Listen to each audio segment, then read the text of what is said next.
Amid backlash and boycotts, President Trump addressed an invitation-only gathering Saturday at the Mississippi Civil Rights Museum in Jackson instead of attending the public opening ceremony. The change in plans came after Trump's plans to attend the opening of the museum, which honors civil rights martyrs, drew criticism from some who marched in the movement. Representative John Lewis Diga, who marched with the Reverend Martin Luther King Jr. and was scheduled to deliver the keynote address at the opening, announced Thursday that he would boycott the stage of the public event if Trump were on it. Others called on Trump to change his plans and not attend the opening. Lewis and other black leaders said the president's actions and statements since he took office contradicted the values of the civil rights leaders whom the museum was intended to honor. President Trump's attendance and his hurtful policies are an insult to the people portrayed in this civil rights museum, Lewis and Representative Benny Thompson D-Miss said in a joint statement Thursday. On Friday, museum officials scrambled to accommodate both sides.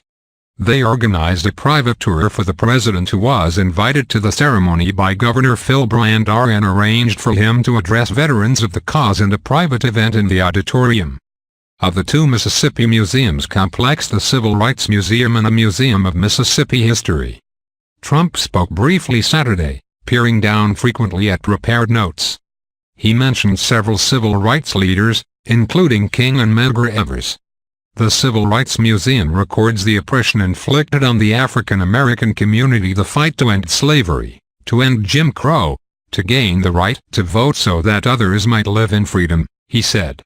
Today we pay solemn tribute to our heroes of the past and dedicate ourselves to building a future of freedom, equality, justice, peace. On Saturday before Trump spoke, some Mississippi leaders and residents protested his visit. They gathered at an alternative event honoring Mississippi's civil rights legacy. I think that the museum opening is a great demonstration of appreciation for a history that must be told, said Choke Lumumba D. But the way to honor that story is a continuing commitment to the ideals on which the civil rights movement was founded. Lumumba emphasized that Trump's legislative agenda and record do not demonstrate a commitment to civil rights. The martyrs of Mississippi who have died for our civil rights, for our progress, will not allow me to stand with Donald Trump, Lumumba said. Amos C.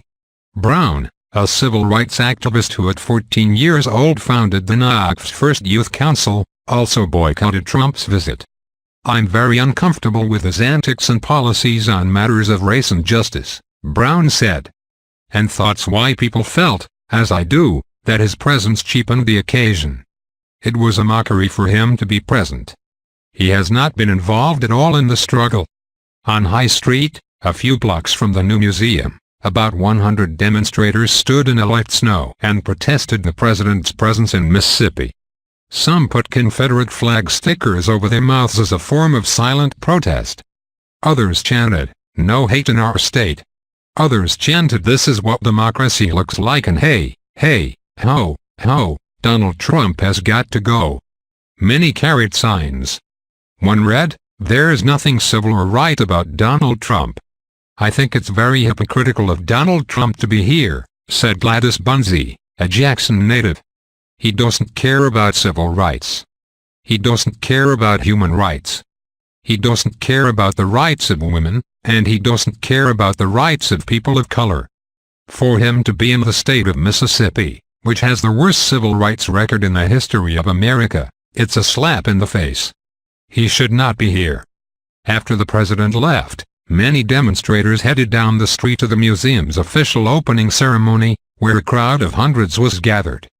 Volunteers at a check-in table for civil rights veterans said over 100 such people had registered in advance.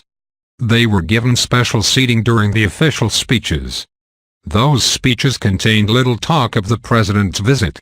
Myrlie Evers Williams, the widow of Medgar Evers, implored people to visit the two Mississippi museums, home to an exhibit telling the story of Evers' assassination in his driveway by a Klan member waiting in honeysuckle bushes across the street from their home.